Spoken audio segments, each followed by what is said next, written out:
Be Wealthy and Smart, episode 941.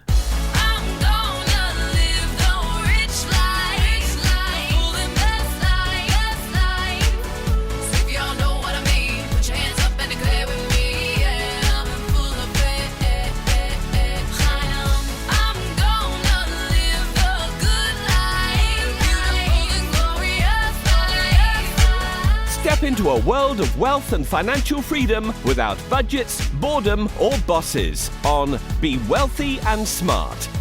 And now, here's your host, Linda P. Jones. Welcome to Be Wealthy and Smart. I'm Linda P. Jones, America's Wealth Mentor, empowering women and men worldwide to financial freedom. On today's show, we're going to talk about should you buy out your car lease and sell the car? Because that's exactly what is happening right now. People are able to buy out their car lease and then turn right around and make money selling their car for a higher price.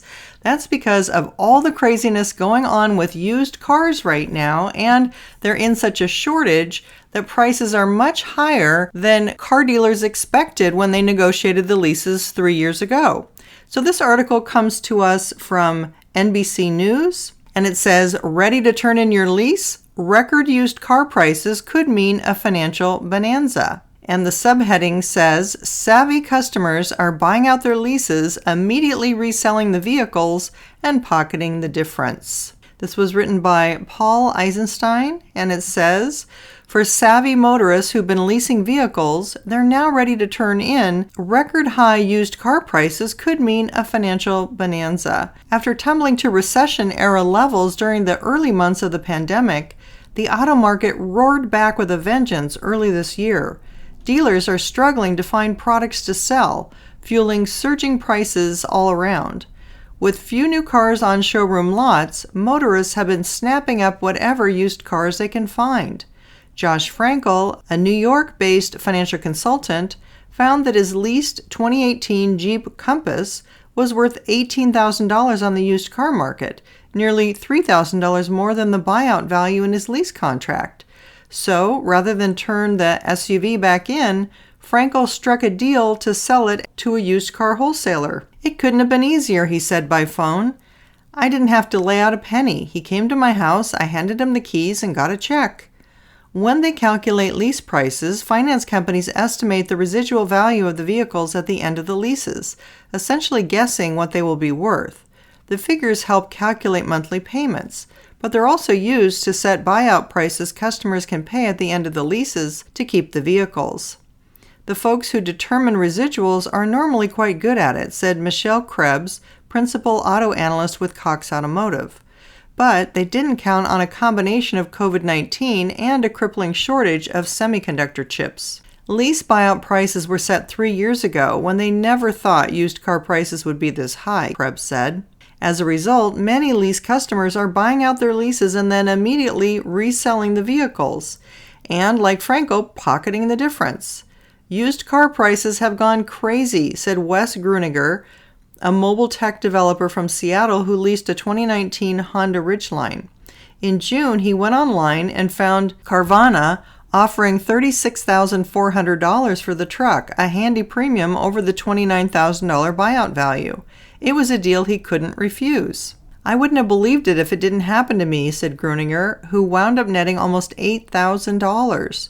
Who would pay that much? While such deals can be tempting, Krebs warned that buying out a lease doesn't always work out so well.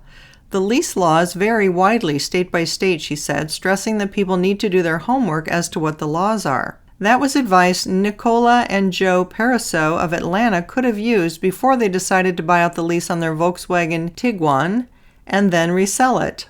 At first glance, it seemed like a great move, but they hadn't calculated into the equation the $1,800 in taxes they had to pay the state before transferring the title.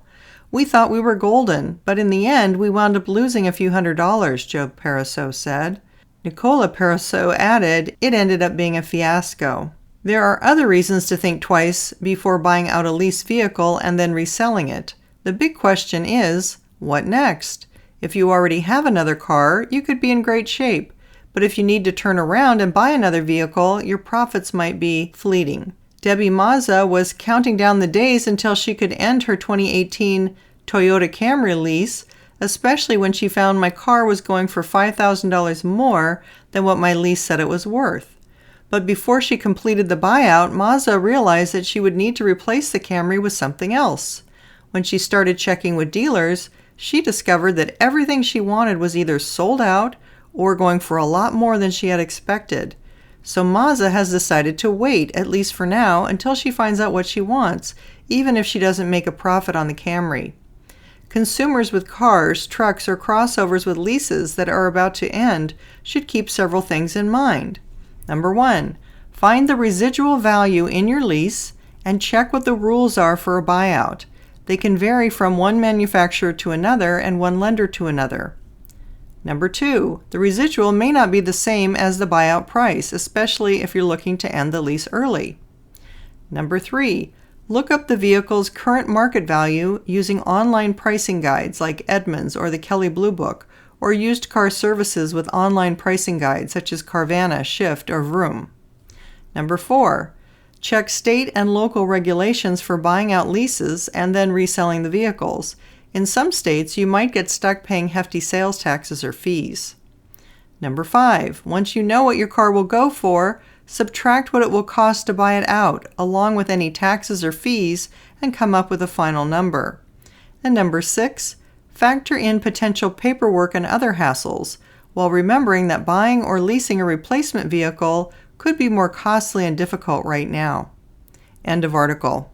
Well, I thought this was very interesting. Of course, we've been hearing about used cars and how difficult they are to come by, but I hadn't heard this particular angle of ending the lease, buying the car, and then quickly reselling it. So I thought I would share that with you. In case you're in that situation, you have maybe some things to do some research on and consider to see if this might benefit you.